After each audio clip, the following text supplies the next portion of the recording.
delicious yerba mate, and gynostemma tea. How's it going, everyone? So in this video, I'm going to be telling y'all why I don't give a flying fuck about Liver King and why you should have never cared about Liver King either, okay? So I have actually had a lot of people over the last year ask me to make a video about Liver King and what I think about him and make reaction videos and this and that, okay?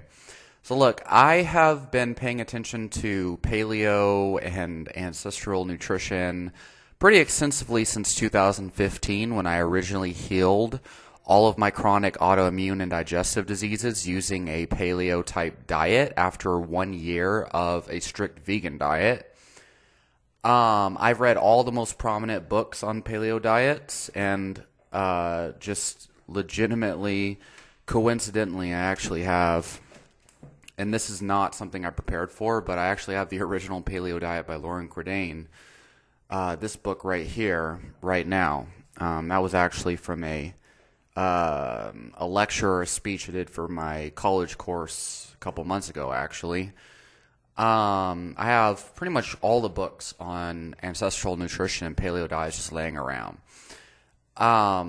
So I've been in this game for a long time, and Liver King just came out of the woodworks. He was like a CEO of Ancestral Nutrition Supplement Company or whatever.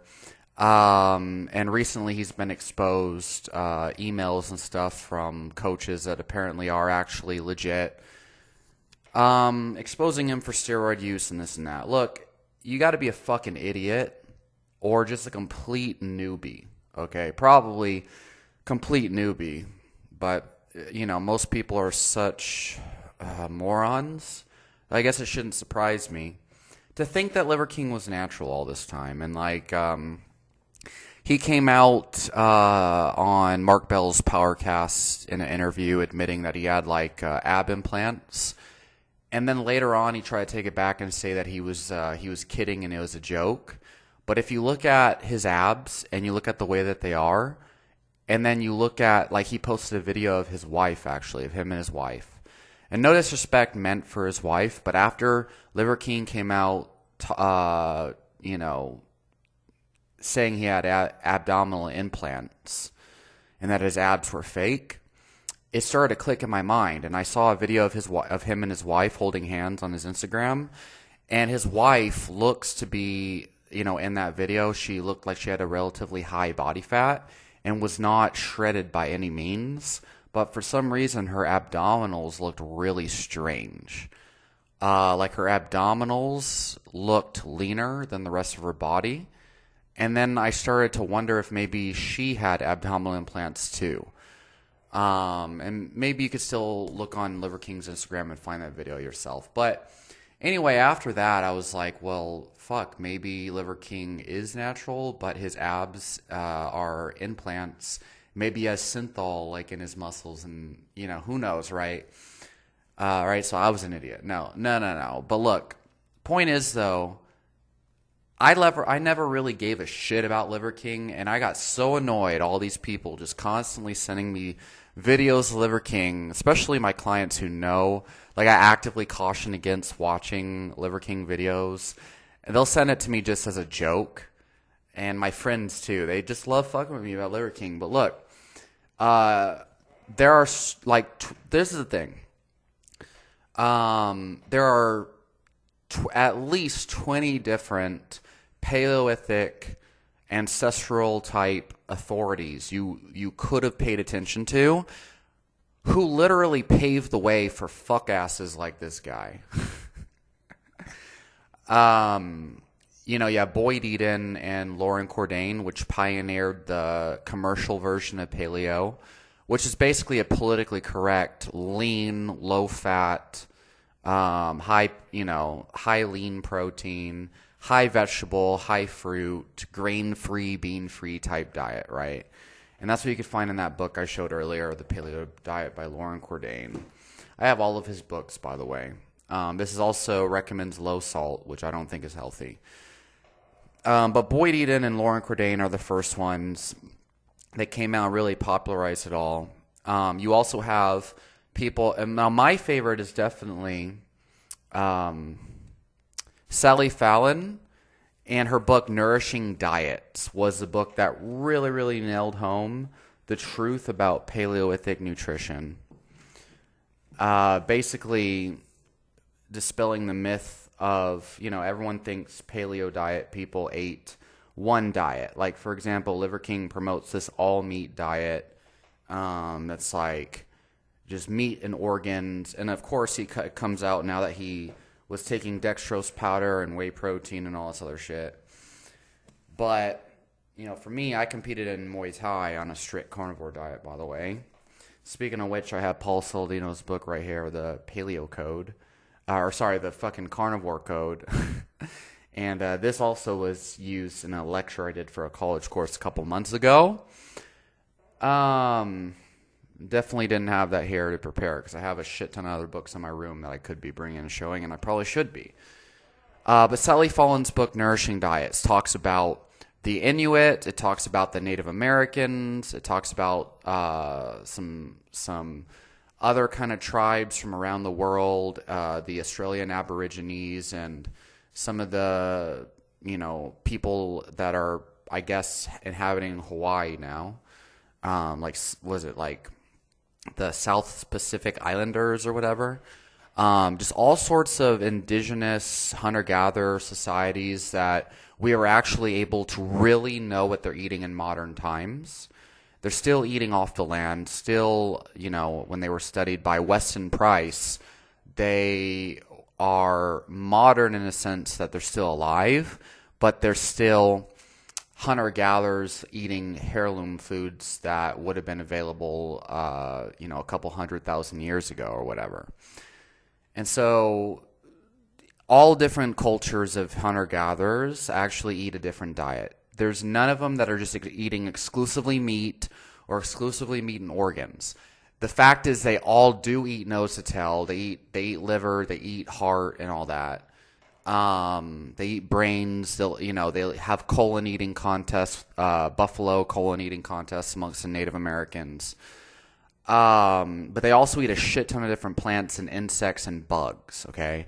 And that's another thing that pisses me off, okay? Well, it doesn't piss me off, but it annoys me. These carnivore diet people are coming out and they're promoting this idea that eating bugs and stuff are Illuminati, New World Order shit, The fact is, eating bugs is more fucking Paleolithic and hunter-gatherer-ish than eating lean muscle meats without the organs. And but yet these people are trying to tell you, like, oh no, don't eat the bugs and the crickets and stuff. That's NWO shit. You're supporting the one, whatever. I don't want to get shadow banned, but and I have, some of my friends who are eating like a carnivore diet that I actually recommended to them so that they can, because they have some issues they're overcoming, just as a couple week experiment though. And they're all like sending me jokes as if they assume that I believe eating bugs is some kind of Illuminati thing. That's fucking false, man. And it just blows my mind. Like, something legit, like legitimate ancestral information that you could read in Sally Fallon's book, Nourishing Diets. Okay, talking about eating, how they ate bugs, they ate tree bark, they ate flowers, and all sorts of crazy shit, man. And then these, carnivore people and paleo people, they take the legit science and like what actually was real about ancestral eating, and then they turn it into a fucking gimmick and they just bastardize the whole fucking thing, water it down, and just change it, and it kind of reminds me of religions and how there's like 60,000 different types of Christianity now or whatever, and not that I really give a shit about religion, to be honest, or Christianity especially, but and people get angry at me for anything I say about religion is just hilarious. But anyway, it's the same thing. It's just like, you got to market your own thing and, make everyone else think that your way is the only real legit way. Shit happens in martial arts too. But anyway, so anyway, there's so much more to ancestral eating than just eating fucking meat and, all this other shit. It's obvious Liver King never really lived the ancestral. I mean, yeah, he don't get me wrong. This is another thing. Liver King seemed to have believed in like the ancestral tenets that he preached and stuff, and he was living in accordance with most of them. The only thing he wasn't living in accordance with was steroid use. You can see older videos of him from back in the day. He's been taking performance-enhancing drugs for a long time. Dextrose powder, not really an ancestral food, but I guess if you use honey, it'd be similar in its effect, and you could consider that ancestrally consistent. Obviously, driving the trucks that he drives and using the weights that he uses and the steroids, those are not ancestral consistent. For me these days, look, okay, so like, we're not going to live in houses now. We're not going to freaking ride in planes. We're not going to, did I say drive cars? We're not going to drive cars now. What we're going to do, we're going to should we really live in a cave, right? The fact is, your aim should not be to live naturally or live like your ancestors. Your aim should be, what is effective? What are my goals in life? I want to be healthy? I want to feel energetic. I want to, maybe excel, maybe win gold medals in jiu-jitsu or whatever. I want to have a healthy family. I want to feel awesome and fulfilled. I want to live a purpose-driven life and be as happy and healthy as possible and live a long time, okay? Then you ask yourself, well, what is the most effective methods for that, okay? And I think personally, most principles of ancestral lifestyle and living, definitely, and I think the best book on this is actually Mark Sisson's book, like the Primal Blueprint Laws for Life or something like that. It's like Mark Sisson was the first person to really take all the ancestral stuff and make it a mainstream way in the Primal Blueprint, like the 2019 edition, that people can digest and receive. And then he wrote a whole book about your lifestyle and things like, barefoot, what is it, grounding and connection and how, building your own tribe that resonates with your values and all this other stuff. Mark Sisson was the OG, okay? And Mark Sisson came out recently and admitted to his TRT use because he's like in his 70s now. Mark Sisson's awesome. He's never lied to people, and he's always kept it real, and he's always updated his information too. He used to be a big fan of the big ass salad and eating a giant salad every day. And then when the carnivore diet people came around, Mark Sisson started to realize, oh shit, you actually don't need those fruits and vegetables. And the big ass salad may not actually be required for good health. And so he changed his ways. Mark Sisson's amazing, but unfortunately he fell out of popularity with all these charlatans. So yeah, anyway.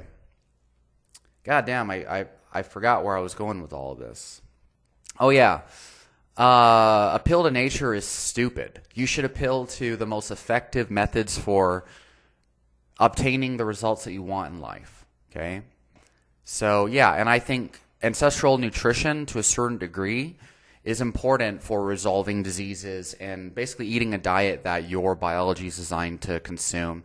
I think 100% like whole grains, the way that we consume them these days, are just not meant for, it's just like there's a reason why so many people are intolerant to these foods. Okay, the first one is the Roundup and glyphosate. That's the first one. The second one is a heavy antibiotic use. Not only in the food supply, sure, maybe in dairy products, not necessarily the meat, but in people who go to doctor's appointments, like literally anything and everything you go to the doctor for these days, they'll try to push antibiotics on you. If you don't have a good doctor. I see it all the time. I've seen it all my life with certain family members. They're always, every single year, they something happens where they're on a round of antibiotics. Sometimes they'll have a viral infection, or they'll have an infection that they don't even know if it's a bacterially cause, and they get put on antibiotics just for safety measures, and then it obliterates our gut bacteria. So anyway, all I'm saying is that's one reason why we have food intolerances. So, and it's not, ancestral consistent. Eat garlic, sure, maybe. That's a better, antibiotic. But where is it going with this? The other thing is the way we prepare grains these days. Our ancestors, even though it's a stupid justification, our fucking ancestors did it, therefore we should. But our ancestors, for thousands of years, humans would soak grains, they would sprout grains, they would, boil grains into mush, they would fucking stomp tubers and some of these other foods. They would spend days preparing beans and grains and stuff to make them easily digestible and absorbable for humans. But these days we have microwavable grains. We don't, we think we could just put them in a pan and boil them for an hour, and then suddenly we're able to eat brown rice without soaking it and sprouting it and doing these other things that humans used to do for thousands of years. And then we wonder why we can't digest these things or why we develop all these problems. But mainstream, doctors and stuff would be lucky to even know the basic mainstream nutrition paradigm, let alone understand how to actually prepare fucking whole grains to be consumed. It's fucking crazy. Anyway, but our ancestors did eat whole grains and things like that. And all I'm saying is, eating ancestrally will definitely, it definitely is a decent blueprint. You can get some ideas from the natural human diet to use for your effectiveness. But are we going to stop riding in planes? Are we going to stop driving cars? Are we going to stop lifting weights with iron fucking plates? God damn it. No, it doesn't make any sense to do that, because then our life will be substantially harder. Okay. Oh, Jesus. Liver King never was as ancestral consistent as he said he was. And it's just clear, the whole fucking time it was clear that he was just trying to, use these things and exaggerate ancestral living to build a following. The better thing for you to do is follow Mark Sisson, follow Sally Follin's advice, Weston A. Price. Read their fucking books. Sarah Ballantyne has an entire encyclopedia of paleo diet. It's called, what is it called? I have the book. The paleo, is it the Paleo Blueprint? I don't remember. But but I have the book, and it's a giant Bible of Paleolithic nutrition. It has meal plans. It has all of the explanations of the vitamins and minerals and their essential functions in the body. It's packed full of research. It's an amazing read. There's also the Paleo Manifesto by John Durant. I have that book. It's interesting and talks a lot about kind of just philosophy behind Paleolithic nutrition and things. But there's a whole lot of authors out there that are light years better than these fuckers, man. So, these fucking gimmick-ass bitches. Oh, Rob Wolf. Why did I not mention him already? Rob Wolf kind of pioneered Paleolithic nutrition, and then really the ketogenic paleo diet was a big thing Rob Wolf focused on for a long time.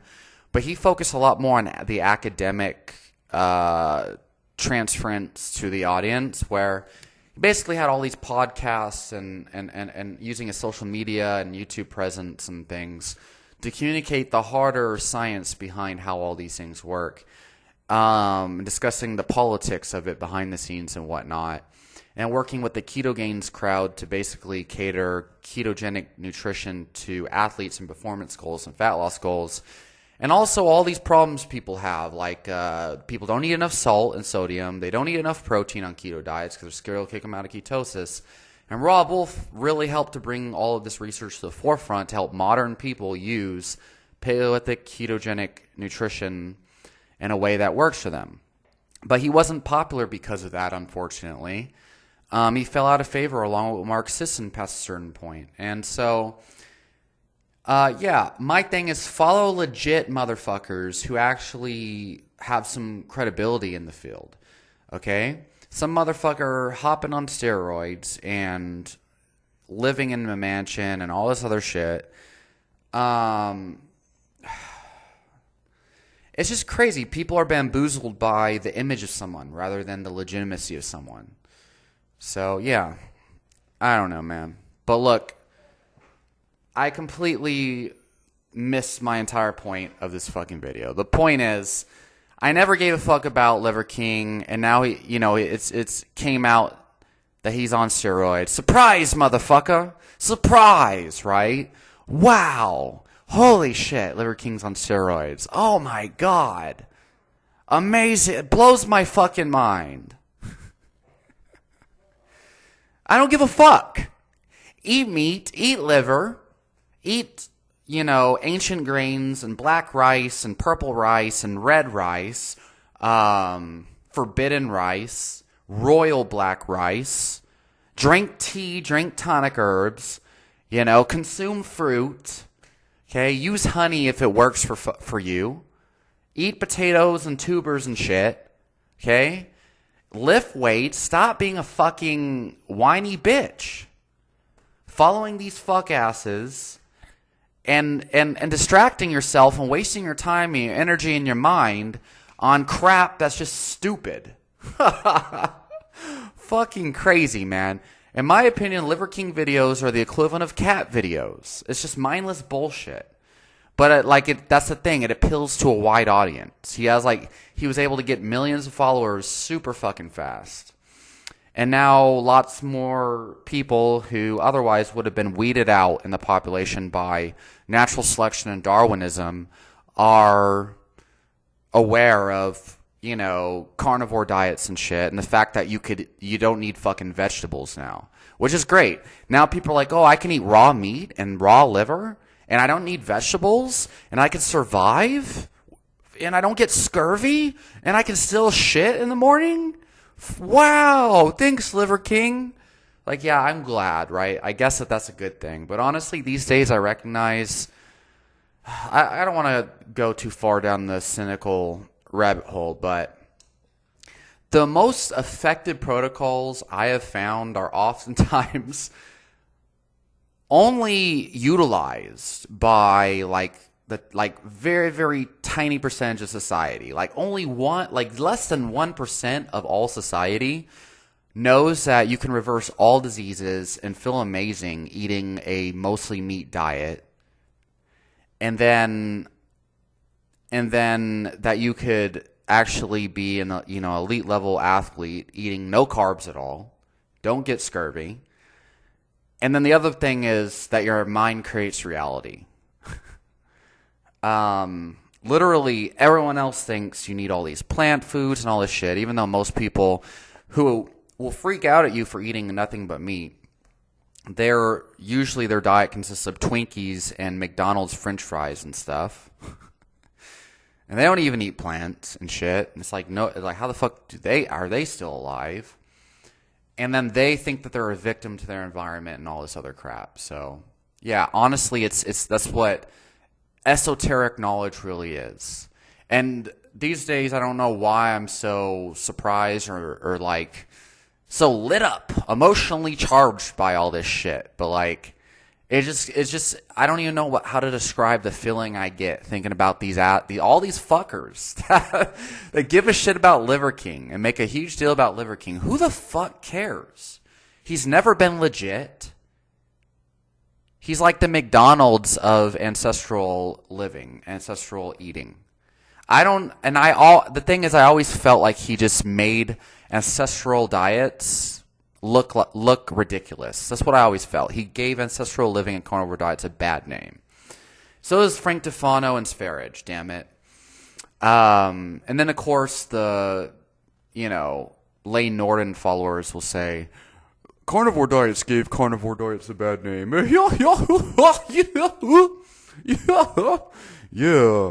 Yeah, that's right. Ancestral living and carnivore diets are bullshit, blah, blah, blah. Whatever. Your IQ is probably less than 80. Anyway, I don't know why I'm even showing this book right now, but whatever. And freaking Paul Saladino as well. His information, I think, is a lot better. At least, he's a real Liver King, He's a real Liver King. Although I think he's so dogmatic and he takes the dangers of plant foods to such an extreme that it becomes detrimental at that point. So, anyway, yeah. I don't know, man. Fuck Liver King and all of the care in the world about it. I never gave a shit about it. You know, and when all this shit started to come up, like, oh, Liver King's on steroids, everyone. Oh, look at this. He's confessed and all this shit. It's like, sure, as soon as I saw the video that Derek from More Plates, More Dates posted, I watched it, and it was cool. But I was like, yeah, I should make a video about this. All I was going to say in that video is, who gives a fuck? You should have never followed Liver King in the first place. You should have fucking followed, read the Resonate Price's books, checked out Tristan Haggard and Primal Edge Health. Who's the other one? Nora DeGeneres or whatever. That's not her last name. But she wrote Primal Body, Primal Mind. I don't even know her name.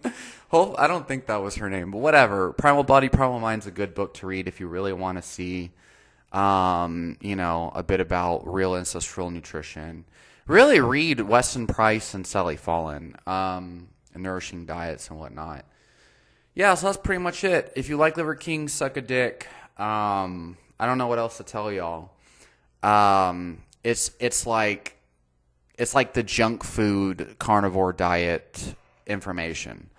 It reminds me of, might I say, like Andrew Tate and now, not to say that his shit's bad or anything, but like, it's just another thing where it's like it appeals such a mass audience. Stupid people who otherwise would not have known about carnivore diets, or stupid people who would have otherwise not known about, some of these deeper psychological truths about society and females and what people call red pill, which isn't entirely all correct and good shit, but like stupid people that otherwise would have died off of Darwinism, died off of natural selection, now won't because of these people who kind of hacked the matrix, and now everyone knows about these fucking ideas that weren't meant for lower IQ plebs.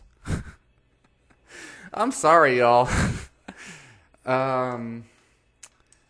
Honestly, the last couple weeks I've been in a ranting mood, and I just started making videos about certain topics, and it just goes south immediately.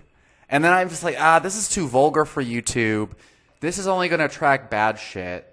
And I get into these funks. It's almost like the pendulum that you can read about in the 7 Hermetic Principles and the Kabbalion and whatnot. But basically, I'm like super enthusiastic, everything's good and shit, I'm detached from the outcome, and then I start to notice, society and all the crazy shit and cynicism and people are crazy and, all this shit, and now I'm like back over here. I'm like, woo, but at the same time, I don't feel like you have to be delusionally positive and optimistic to be successful. But anyway, I just keep deleting my videos because I'm like, they're too vulgar, they're going to create negative things. But now it's just like I can't create content now. I'm like, because I'm just like, every time I start recording a video, I start going on rants. And you know what I mean? So, and then I'll make a video that's just super hindered and suppressed and, and then no one cares about it. So I'm like, I don't give a fuck. Look, I don't know how people are going to receive this video, but I should take my own advice. Who fucking cares? Whatever. If you resonate with it, you resonate with it. Okay? This is where I need to detach from the outcome and drink more yerba mate and finish my gynostemma so I could chill the fuck out. And I got some shit I gotta do, actually, in about 10 minutes, unfortunately. So, fuck everything. Fuck Liver King. And fuck you if you didn't know that Liver King was on steroids. Follow Sally, read legit motherfuckers who actually have some skill in the field. Okay? And, yeah. Have a great day.